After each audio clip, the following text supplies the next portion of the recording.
All right, so a little bit of explanation here. We start here in stage one. Bad guy's gonna put his hands on the ground and try and lift me up. I let go, hands here checking the punches, uncross my legs, drive my heels downward, lift my hips up, shoulder walk back just a little bit. Plant my feet, pinch my knees together, elbow in, lazy sit up on my gun side. Up here under the tricep here. What we're gonna do now is we're gonna slide our hips out and we're gonna pull on an arm here until my partner is flat. I recross my guard. I stuff this arm here into a position which we call the reverse L-arm lock. I'm gonna bring my armpit over my partner's shoulder, go around the arm, grab my own wrist. Squeeze your elbow into your core real tight, then slowly twist your upper body. All right, a little bit more detail here. We can't allow Dan here to pick us up. One of the worst things I can allow happen is if he puts his hands on the ground and it picks me up, because if he comes through here, this is where he can slam me, where he can have a lot of injury.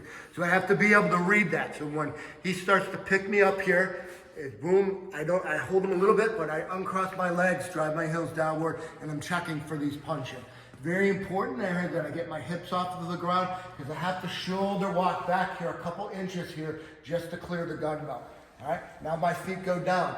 I'm gonna bring my elbow in close to my body with what we're gonna execute what we call that lazy sit-up. So I roll up on my elbow here, I grab here on the wrist here, on that same side arm, then I'm cupping here right on that tricep. Very important detail here is I keep this connection here with my partner's arm here glued to my chest while I'm sliding my hips away. That's what allows him to lay flat. Then I'm gonna make sure here that we stuff this arm here.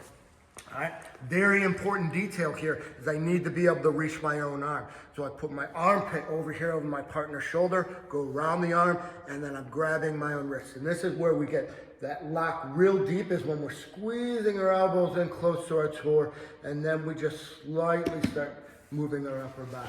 All right, so when it comes here to the common mistakes, all right, so first of all, when my partner here starts to lift me up here, all right, boom, as I ride this, I drive it down, but I don't lift my hips up. All right, a lot of officers forget this and they try and do this lazy sit-up right here, and they didn't create enough space. So I'm driving my heels downward because I have that gun belt on. I need the shoulder walk back here.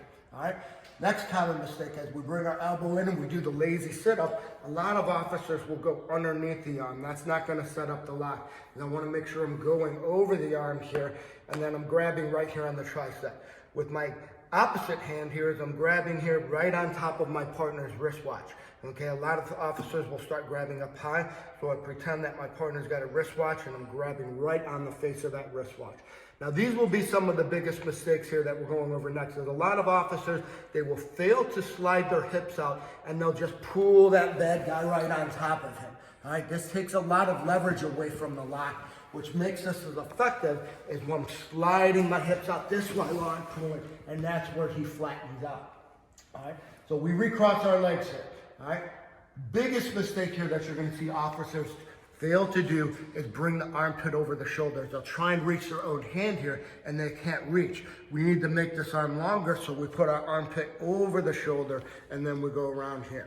All right, now this here will probably be the most biggest mistake officers make when learning this move, is they think that it's about moving their partner's arm, and they'll start moving the arm away from the core. And when I do that, I become weaker, and then he starts gaining that leverage to be able to pull himself back up. So when I'm in this position right here and I've got this arm stuffed, when I'm coming through here, this is where that overemphasis where we're squeezing. We're keeping everything tight to our core, and we don't move the arm, we just twist our upper body.